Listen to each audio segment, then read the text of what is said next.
भंडारा शहरातील राजीव गांधी चौक परिसरात सध्या आपण आहोत. बघू शकतो मोठ्या प्रमाणात उन्हाचा कळकळाट इथं दिसून येत आहे.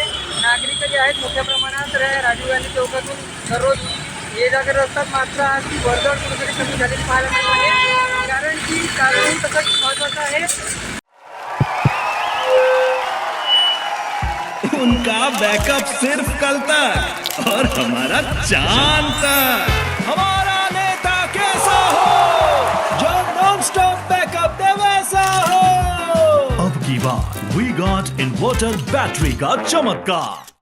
आज भंडारा जिल्ह्यात सर्वोच्च तापमानाची नोंद करण्यात आलेली आहे. 45 डिग्री सेल्सिअस तापमान आज भंडारा शहरात पाहायला मिळत आहे. आणि त्यामुळे म्हणून मोठ्या प्रमाणात जी वर्दळ या राजीव गांधी चौकात पाहायला मिळते ती कुठेतरी कमी झालेली आहे. आणि नागरिक जे अत्यावश्यक कामासाठी घराबाहेर पडत आहेत ते सुद्धा रुमाल किंवा स्कार्फ बांधल्याशिवाय घराबाहेर पडताना दिसून येत नाही. एका बाजूला बघू शकतो ऊसाच्या रसाची दुकानं लागलेली आहेत. सरबत मोठ्या प्रमाणात विक्री होत आहे.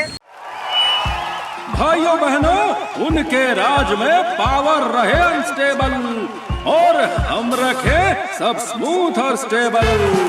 हमारा नेता कैसा हो जो स्टेबल पावर दे वैसा हो। अब की बार वी गॉट एसी स्टेबलाइजर का चमत्कार।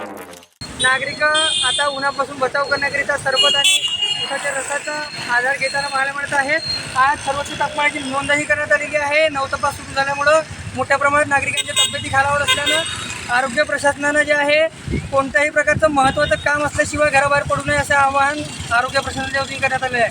त्या अनुषंगाने बघू शकतो आपण मोठ्या प्रमाणात नागरिक या आवाहनाला साथ देताना आपल्याला पाहायला मिळत आहेत. रुपेश सपाटे, CNN मराठी, भंडारा.